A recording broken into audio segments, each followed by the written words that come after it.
So functions like open, functions that simply don't work with capsicum at all, just reboot, whatever, you want them to be present because you want to write software against them. But after you call cap enter, it would have been a lot nicer if you actually got compiler errors for that piece of code. So all the code that runs after cap enter, if it calls open, then you want to throw a compiler error. So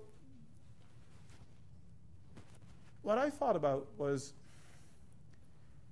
instead of writing some kind of really complex linting tool or something that you could run over code and might give you an indication of what kind of work needs to be done before it works, and it wouldn't work well, it would give like thousands of false positives, etc. I started to think about what would it be like if you sort of had a pure capability-based runtime environment. So what do I mean with that?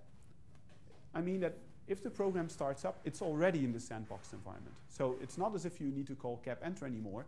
Cap enter is already called right before main runs. Or even before that, like before the first instruction of the program runs, cap enter is already called by the kernel. So what you could do is you could just remove all capsicum unsafe functions entirely. So all administrative interfaces, everything that depends on global namespaces, just throw it out entirely. That would mean that existing code would fail to build. A lot of existing code would fail to build. But the nice thing is that you then exactly know what you need to fix, right? I mean, that piece of code that I showed earlier, like open def view random else fallback to other functions, that code would fail to build because it calls open. What you could also do is sort of go all in and decide, all the functions that are part of this runtime environment that deal with locales, time zones, protocol databases, services databases, just build them into the C library instead of depending on any global state. So after giving it a lot of thought, I realized that this is actually not a really bad idea. Because what it means that it's suddenly safe to just execute arbitrary third-party code, right? I mean, as long as you don't give it file descriptors to things that you don't want to give it access to, you can just run programs directly on top of a Unix kernel without needing any virtualization or sandboxing. So you could just start your own cloud provider and say to your customers, instead of giving them virtual machines, you can just say, I'm going to start this application and I'll make sure that there's on file descriptor 0 a network socket, on file descriptor 1 there's a log file descriptor 2 is a connection to a database backend. And this program can't access any other part of the system. You don't need to do any traditional Linux systems administration anymore that way. That would be a really interesting approach, in my opinion.